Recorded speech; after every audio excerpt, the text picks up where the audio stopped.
Et les valets locaux qui sûrement ne comprennent même pas le sens profond du mot, nous appellent aussi putschistes. Très bien, on se l'approprie. Au fil de ces années, pour ce qui concerne le Burkina Faso, vous avez dû remarquer, tous les corps ont été déstructurés. Plus d'entraînement, plus rien pour l'armée. Ils ont imposé dans tous nos états-majors, toutes nos écoles et toutes nos structures stratégiques ce qu'ils ont appelé des conseillers militaires. Lorsque nous nous sommes révoltés le 30 septembre 2022, la première des choses était de chercher à savoir qui sont ces conseillers militaires et où ils étaient. Nous avons donc pu identifier que le mal est profond. Et la première des choses était de leur demander de quitter notre armée.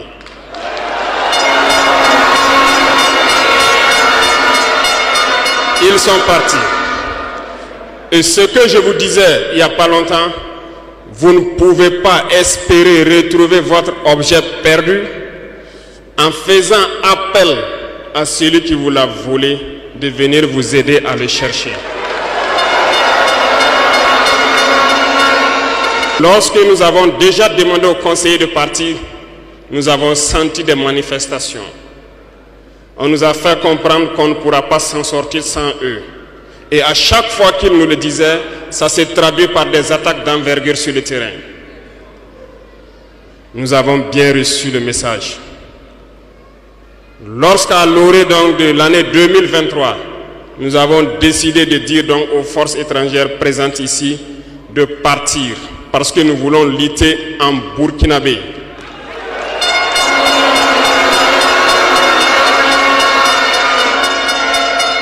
Ils ne l'ont pas sûrement apprécié.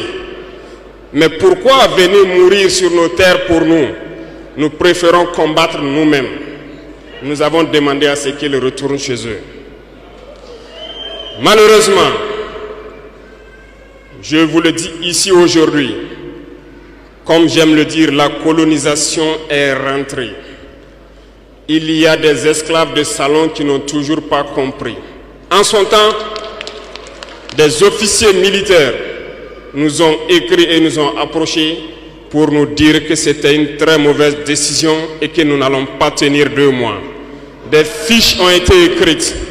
On nous a transmis ces fiches pour nous faire une analyse stratégique de leurs pensées. Nous avons dit, c'est soit nous sommes souverains ou nous restons esclaves à jamais. Effectivement, lorsque le dernier soldat a quitté le Burkina Faso, nous avons compris de quoi est-ce qu'il s'agissait. Les attaques se sont enchaînées immédiatement. Déou, Tinakov, Partiaga, ainsi de suite. Mais ce qu'ils avaient oublié, c'est que le peuple du Burkina Faso avait compris notre message et s'était engagé sur la même voie que nous.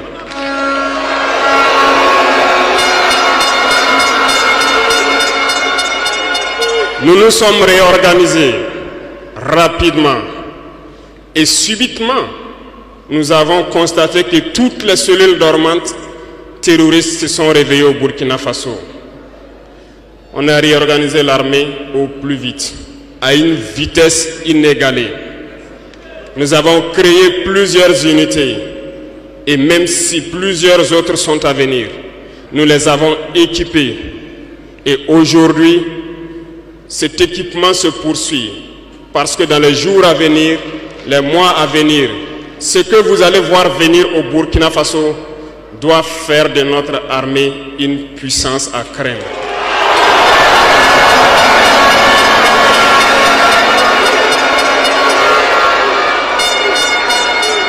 Nous n'allons pas lésiner sur les moyens. Nous avons compris que le combat qui est engagé contre l'impérialisme sera dur, très dur. Mais seuls les durs vont passer et les Burkinabés sont des durs. Et nous allons passer. Mais aujourd'hui, nous n'avons plus de sentiments sur ce volet. Quiconque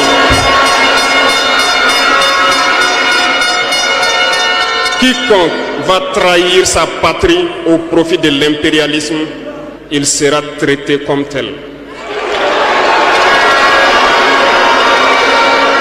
Nous avons mis en garde pendant plus d'1 an les valets locaux, les esclaves de salon, pour qu'ils ne trahissent pas leur patrie au profit de l'impérialisme. Certains ont compris, se sont rangés. D'autres n'ont pas compris, peut-être se croyant plus malins. Mais aujourd'hui, nous n'avons plus de sentiments sur ce volet.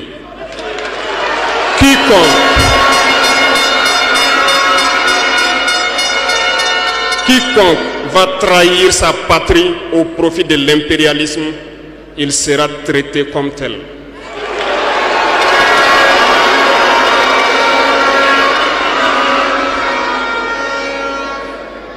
Revenant à notre fameuse CEDEAO.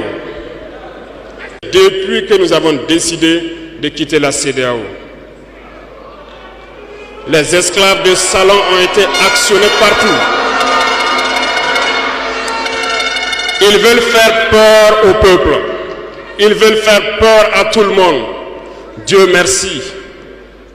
Dans un passé récent, il n'y avait qu'une poignée de gens qui avaient droit à la parole. Sur les plateaux télé, c'est ce qu'ils se disaient qui étaient donc prêts pour évangile.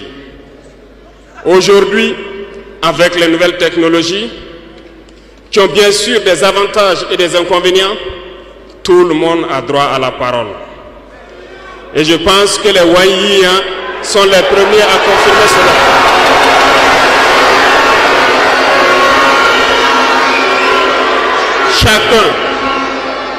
Chacun peut faire son analyse sur une situation.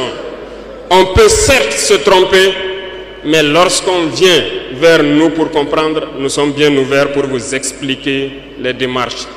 Ici, nous allons vous expliquer pourquoi nous avons quitté cette CEDEAO et vers où nous partons. Souvenez-vous que c'est en 1975 que ça a été créé. Et ça a été créé pour la majorité des chefs d'État putschistes, comme ils aiment le dire. C'était des militaires qui ont pris le pouvoir et qui ont pris les responsabilités pour créer la CEDEAO, pour qu'il y ait un véritable essor économique des peuples à l'intérieur donc de cet espace. Plus tard, les soi-disant démocrates se sont invités donc à la tête de nos États. Ils ont vidé complètement la communauté de son fondement.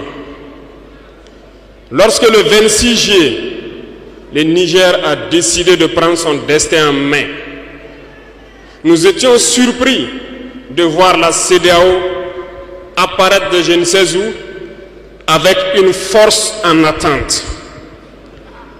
Où était cette force? Lorsque des milliers et des milliers de Nigériens étaient tués par les terroristes, où était cette force lorsque des milliers de Maliens, de Burkinabés mouraient sous les balles des terroristes? Ils ont dit que par la force, ils allaient déloger donc les vaillants fils du Niger qui ont pris le destin en main du pays. Croyez-vous que ce sont des femmelettes qui sont au Niger? Il y a des combattants là-bas. L'armée nigérienne est guerrière. Ils combattent depuis des années.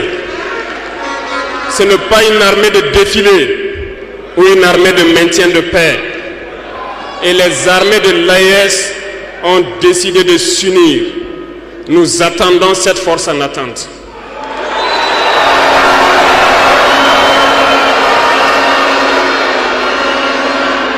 Il faut que ces soi-disant démocrates le comprennent. Lorsque des milliers de Nigériens sont morts sur leur lit d'hôpital par manque d'électricité ou par manque de médicaments, c'est du crime. Ils sont responsables de ces sanctions, ils sont responsables de ces morts. La même chose se passe au Mali. Avec le Burkina, nous avons des sanctions indirectes.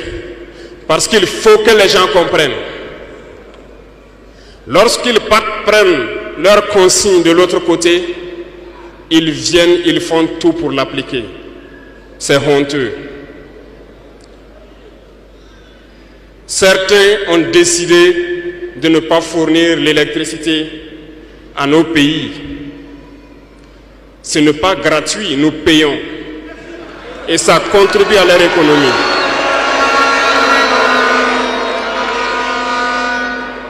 Ils ont essayé de faire souffrir le Mali. Et bien sûr, en faisant fi de tous les textes et de ne plus donner l'électricité au Mali, espérant que la population se révolte. Ça ne marche pas. Lorsque ça a duré, certains étaient obligés de faire payer leur propre peuple en augmentant le coût de l'électricité. Ça va encore augmenter.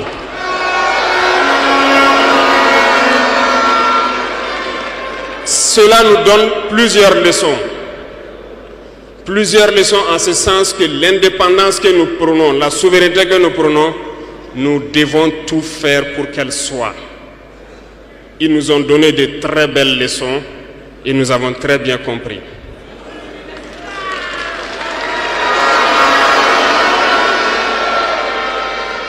Certains ont fermé leurs ports, ce qui d'ailleurs va à l'encontre de tous les textes internationaux parce qu'on ne peut pas fermer les ports à un pays sans littoral.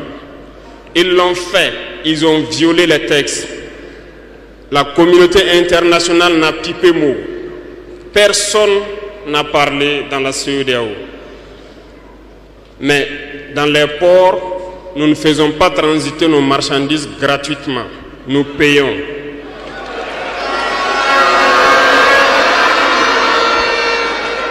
Et ceux-là qui le font récoltent aujourd'hui les pots cassés. Et je pense que c'est une leçon pour eux aussi, qu'il ne faut toujours pas appliquer les consignes de leur maître. Il faut qu'ils le comprennent pour toujours. La CEDEAO n'a jamais fait un communiqué pour féliciter une victoire de nos armées.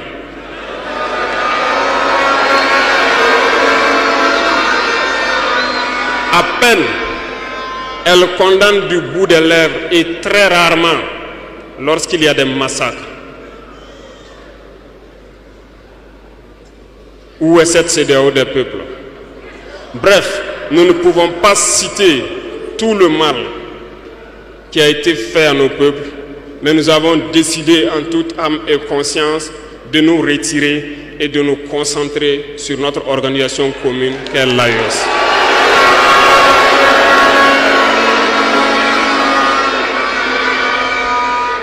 Retenez que il n'y a pas de peur, parce que en prospectant et en nous mettant au travail, nous avons remarqué une chose. Dernièrement, certains ont décidé d'interdire l'exportation de certains produits alimentaires vers le Burkina Faso. Très bien. Ils ont donné une durée. Nous ferons en sorte que, à la fin de cette durée, nous interdirons l'entrée de ces produits sur notre territoire. Thomas Sankara disait que l'esclave qui n'est pas capable d'assumer sa révolte ne mérite pas que l'on s'apitoie sur son sort.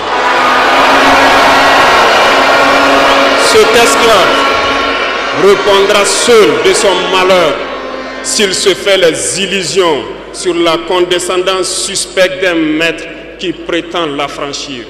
Seule la lutte libère. Et je m'en vais vous dire que si pour se libérer, un esclave se fait des illusions sur la providence d'une croyance que son maître lui a imposée pour le maintenir dans les ténèbres, il se fout le doigt dans l'œil. Il restera à jamais aveugle dans les ténèbres et ne verra jamais le jour. C'est un message à toute l'Afrique. Et le Burkina Faso est solidaire et soutient tous les peuples d'Afrique qui souffrent le martyre. Mais nous voulons aussi dire qu'il est temps que les Africains arrêtent de s'apitoyer sur leur sort, de se morfondre, de se lamenter. Il faut lutter. Ça ne viendra pas du ciel tout seul. Il faut lutter d'abord et Dieu va vous aider. Et le Burkina Faso est prêt à aider tous les peuples qui vont mener cette lutte.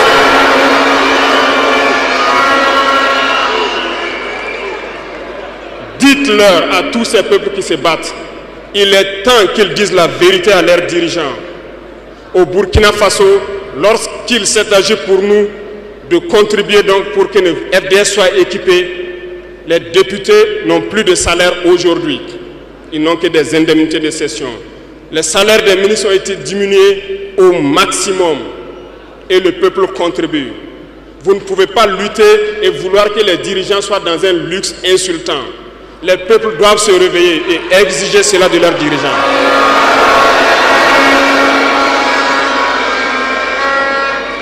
Et pour terminer, je lance donc un appel à tous les peuples de l'AES, à travers vous, pour qu'ils restent unis et solidaires. Toute souffrance a une fin. La lutte que nous avons engagée est dure. Mais il faut rester la tête sur les épaules. Parce que l'arme fatale de l'impérialisme reste la manipulation à travers la communication. Sachez reconnaître les valets locaux. Sachez reconnaître les esclaves de salon. Sachez reconnaître tout cela qu'on soudoie pour venir vous vendre de fausses informations. Pour vous-même, restez serein et ne vous divisez pas. Parce que l'impérialisme a 1000 manèges dans son sac. Vous devez être vigilant. Vigilant et très vigilant. Merci à vous les VDP donc des différentes villes qui veillent jour et nuit pour que notre patrie reste debout. Et donc rendez hommage tous les jours aux FDS et aux VDP qui se battent au front. Merci beaucoup pour votre attention. Merci à tous ceux qui se sont déplacés ici pour que nous puissions nous entretenir. Merci à ceux qui sont dehors, qui n'ont pas pu accéder. La patrie ou la mort, nous